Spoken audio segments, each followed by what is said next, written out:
Last week I covered hip flexion, so this week I'm going to demonstrate a stretch to help improve our hip extension. We're actually covering both sides of the hips at once in the stretch, but the emphasis is on extending.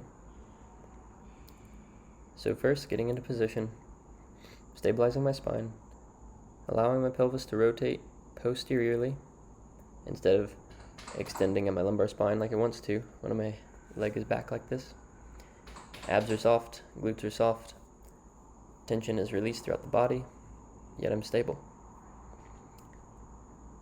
So now, using the bench as support, because this is very difficult to stay balanced without something to support yourself on.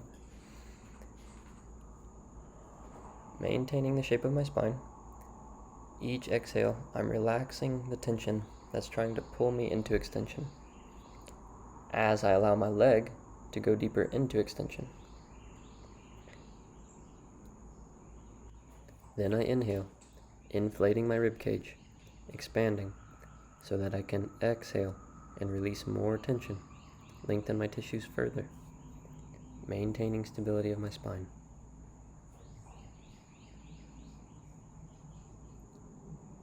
Inhaling, expanding, exhaling, releasing tension. And just like in all the other shapes we do, I'm thinking about lengthening my spine, expanding my rib cage, decompressing my vertebrae with each breath.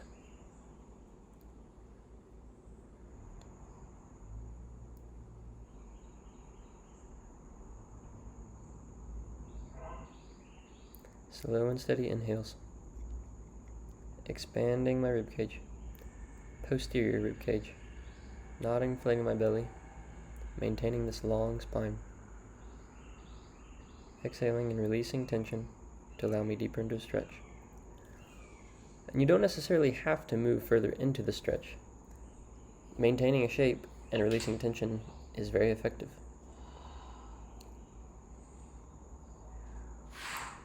And we'll always do both sides.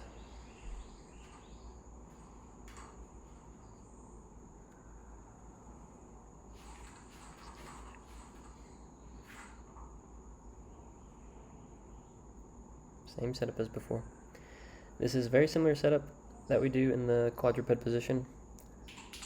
Neutral spine is probably the most appropriate term.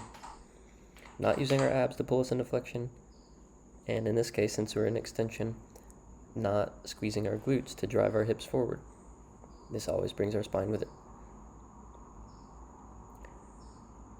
And like I've mentioned before, it's not that we're trying to teach ourselves to never use our spine in movement, but when we're training with a stable spine shape into these end ranges at our joints, we're developing greater freedom of movement in our daily lives without compensation. Or we're expanding the degree to which we can move without compensating.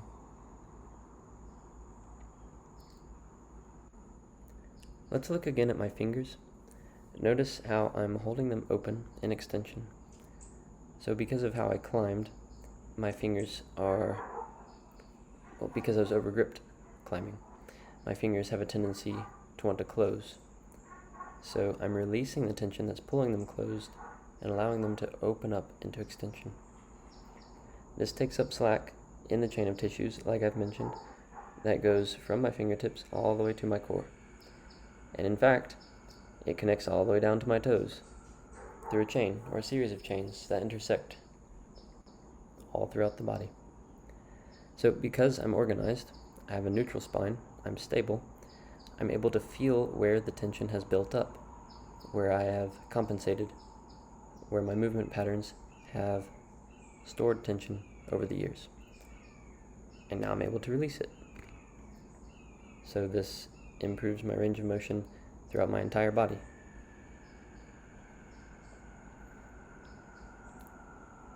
Relaxing, lengthening from my head to my toes.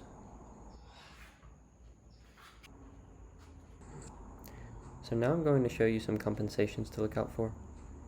Anytime you're working at end range like this, you're going to confront your compensations in a very obvious way. Now these are just ways that we have sacrificed stability for range of motion, and it's become a pattern. But now we're correcting those patterns. So first is the twist. This left leg is going to pull your body to the left. We're staying square. Our hips are square. Okay, extending the spine along with the hip.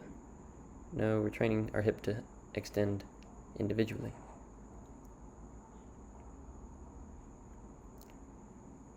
So, relaxed, set up, and relaxing into it. Only my hip is moving.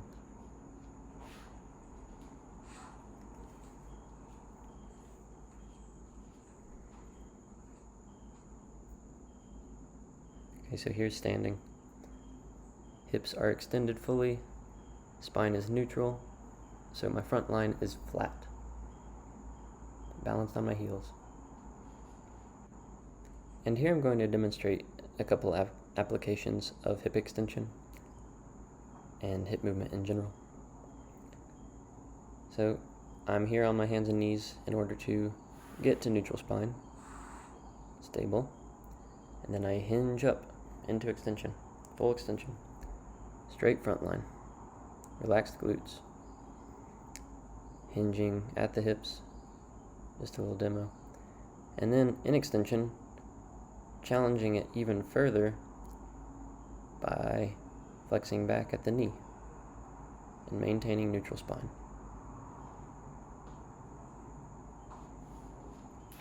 So I hope this helps you open up your hips.